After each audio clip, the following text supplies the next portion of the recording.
हाँ भाई छात्रों, कैसा हाल चाल तुम्हारा? एक क्वेश्चन लेकर आ गया हूँ तुम्हारे लिए, जेई का 2024। पहले क्वेश्चन को पढ़ते हैं और फिर उसको सॉल्व करने की कोशिश करेंगे। बड़ा ही आसान सा क्वेश्चन है, बहुत ही, इसमें कुछ रॉकेट साइंस नहीं है। ये कह रहा है कि भाई 1 मीटर लॉन्ग एक रॉड है एक्स वाई, वो मूव कर रहा है। वो क्या कर रहा है? मूव कर रहा है with velocity V inside a magnetic field जिसकी वैल्यू दे रखी है 0.15 टेस्ला। ठीक ठीक ठीक। इसकी जो वेलोसिटी है वो है मेरी 4 मीटर पर सेकंड। 4 मीटर पर सेकंड दे रखा है, 4 मीटर पर सेकंड। इसका जो रेजिस्टेंस है वो दे रखा है 5 ओम्स। तो पूछा ये गया है, मेरे से पूछा ये गया है कि बताओ कितना फोर्स लगाना पड़ेगा मुझे इस रॉड को मूव करने के लिए, इस रॉड को मूव करने के लिए। तो पहली चीज जो पता होनी चाहिए वो ये है कि कभी भी किसी लूप का एरिया चेंज होता है ना, ये इनफैक्ट देखो, ये एक लूप ही है। ये क्या है? ये क्लोज लूप है। और जब ये रॉड मूव करेगा आगे तो इसका एरिया चेंज हो जाएगा। क्या होगा? Area change. जब किसी भी लूप का एरिया चेंज होता है तो उसमें एक ईएमएफ इंड्यूस होता है जिसे हम कहते हैं इंड्यूस ईएमएफ, और उस इंड्यूस ईएमएफ की वजह से एक करंट फ्लो करता है जिसे हम कहते हैं इंड्यूस करंट। तो हमें दोनों चीज निकालनी है, हमें इंड्यूस ईएमएफ भी निकालना है और इंड्यूस करंट भी निकालना है। तो मुझे पता है फॉर्मूला, मुझे फॉर्मूला पता है कि फॉर्मूला जानना जरूरी है। E is equals to BLV. This is the formula to find induced EMF. Induced EMF when the area related to the coil changes. ठीक।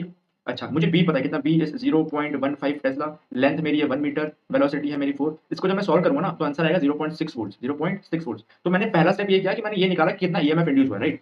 अब मेरे को रेजिस्टेंस दिया हुआ तो कुछ लॉजिक ही होगा देने का, ऐसा तो नहीं है कि आदत तो नहीं रेजिस्टेंस दे रखा है। तो हमें निकालना पड़ेगा करंट, निकालना पड़ेगा करंट। कैसे निकालते हैं? Current is E upon E upon E upon E upon E upon E upon R, resistance.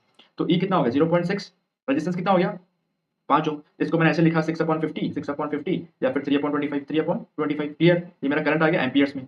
अब मुझे ये फार्मूला पता होना चाहिए कि what is the force experienced bye a rod moving moving moving, या फिर what is the force experienced by current carrying conductor inside a magnetic field.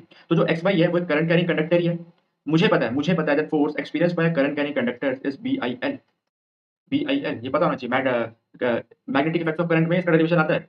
तो मुझे बी पता है। बी कितना है भाई? बी कितना है? बी कितना है? बी कितना है? 0.15 है। बी 0.15। करंट कितना? Current 3/25 amperes. एंड लेंथ कितना है? 1। लेंथ कितना है? 1। जब इसको हम सॉल्व करेंगे तो हम आंसर क्या आएगा? 0.018। 0.018 0.15 मल्टीप्लाइड बाय 0 पॉइंट, एक बार फिर से करते हैं इसको ताकि एक्यूरेट आंसर आए। तो इसका एग्जैक्टली वैसे तो आंसर 0.018 ही है। This is 0.018।